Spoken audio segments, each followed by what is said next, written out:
In this video, I'm giving you the exact steps that you need to take to make sure you're pricing your art prints correctly, so you can stop undercharging, start making a profit, and start getting paid what you're worth. Hi, my name is May Pak, and I help makers, artists, and designers make a consistent income from selling their handmade products online. So in this video, we're just going to talk about art prints. I'm going to have a totally separate video that talks about how to price original art because it is a very different strategy. Now, art prints are great because once you've done the original artwork, you can make as many prints as you like and sell them with minimal amount of work. But it's the same factor that makes it difficult to calculate how you should price it out, right? Now, before I even start talking about the details of pricing your art prints and figuring out what price works for your market, I just want to take a moment to remind you that while it is easy to say, oh, it's easy and I'm just making a print of a piece of artwork, it's really important to keep in mind that these prints are pieces of art that took you a long time to make, to get there. And even if that original piece didn't take you like 10 or 20 hours to make, it took you your whole lifetime or years of developing the skill set to be able to make this artwork come to life, right? So it's really important that you price your pieces so that you're paid for all of this work and experience that goes into it. The biggest mistake I see with small creative businesses is not pricing their pieces high enough and then undervaluing their work. Now, with any creative business, there is a development cost involved. This is even true for my business, Tiny Hands. So I make polymer clay scented food jewelry, and I didn't just make a waffle necklace one day and have it completely perfect. It took me a lot of effort to discover how I wanted to sculpt the clay and what formula I needed to use to get the scent right and what colors to use for the clays.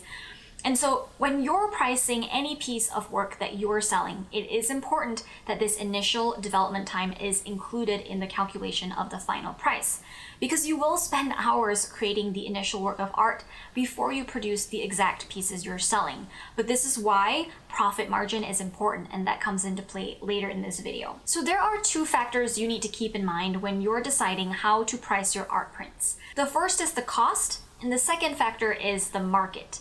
First, let's talk about the cost. So initially, I'm just going to talk about the cost of literally making the print. So you'll want to do your research here to find where you'll be having your prints produced, right? Are you making them yourself, or are you going to use a print service? What materials are you going to use? And how long does it take you to organize getting the printing done? So let's say it takes you 5 minutes to upload a file or to load the inks and the type of paper you need to do the prints, and then maybe you have to later cut the paper down to the correct size after printing, then all of that time you need to calculate into your per item costs. So this also includes the frames and the canvas and anything else that touches your print and is included in the final production. Now, secondly, we want to talk about the market. You want to spend quite a bit of time doing your market research here.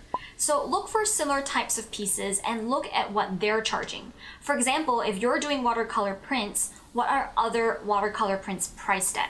You want to compare apples to apples here. So look at the materials. If you're making canvases, then what are other people printing on canvas charging?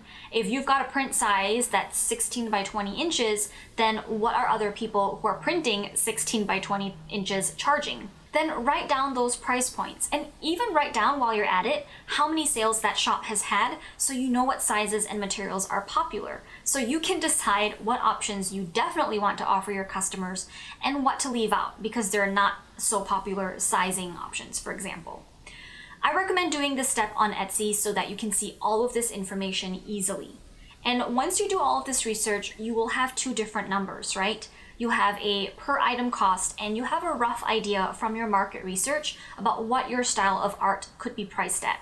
Now, what you need to do, and this is as much art as it is science, is come up with a cost that takes into account the cost per item, the market research, and then the profit.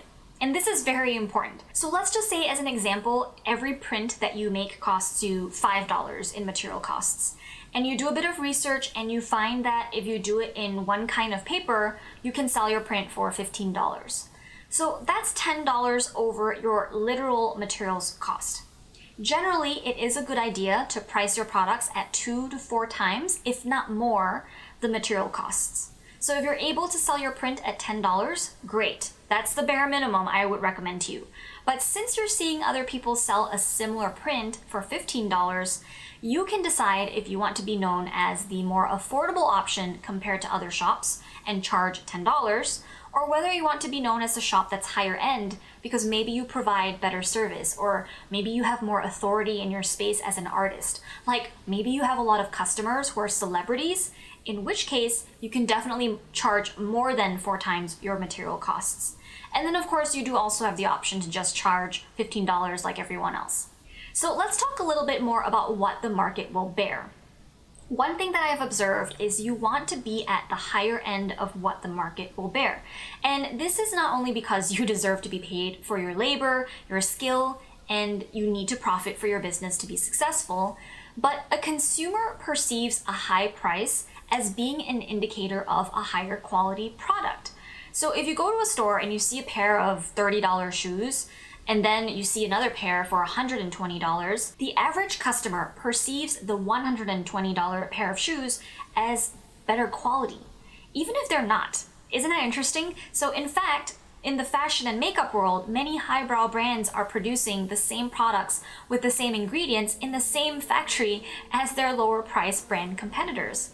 But because of the higher price, we perceive that as a higher quality, even if it's not.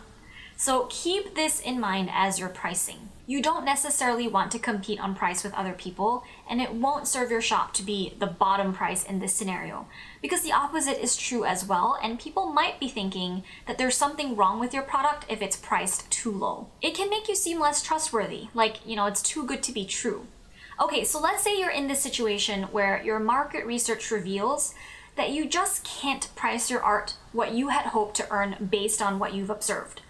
One idea is to adjust the medium you're using, right? So for example, if you do a print on a tea towel, that's going to be valued at less than doing a print on a canvas, even if it's the same artwork, because there's only so much someone would pay for a tea towel, right? And that is much less than someone will pay for a piece of art that hangs on their wall. In the same way, a giclée fine art print will be valued much more than something printed on regular paper from your printer at home. Or a canvas that's 6 feet wide might be something that you can charge a considerable amount for because it will be a feature piece in someone's home compared to if you're only doing smaller prints on canvas, right? Now look at t-shirts. T-shirts will sell for far less than a canvas print, but you will also be able to sell more of them because you have a larger audience willing to buy it, if it makes sense for your art to be on a t-shirt. So all of these things are things you need to think about as you're determining the final medium. The last thing I want to touch on is branding. You want to make sure that once you've determined a price, that you boost your branding and marketing to ensure that your product is perceived as worth the amount of money that you're charging. So you can have the most beautiful art in the world that's printed on the highest quality paper, but it will not sell if you have a crummy website and really bad photos. So make sure to go through the effort to make sure all of your marketing is at the same level as the price that you want to charge for. If you enjoyed this video, if you found it helpful, keep in mind this was totally free for you to watch, so give it a thumbs up, leave a comment if you have any questions below, and subscribe to my channel for more handmade business tips, and then stay on to watch this next video on the screen.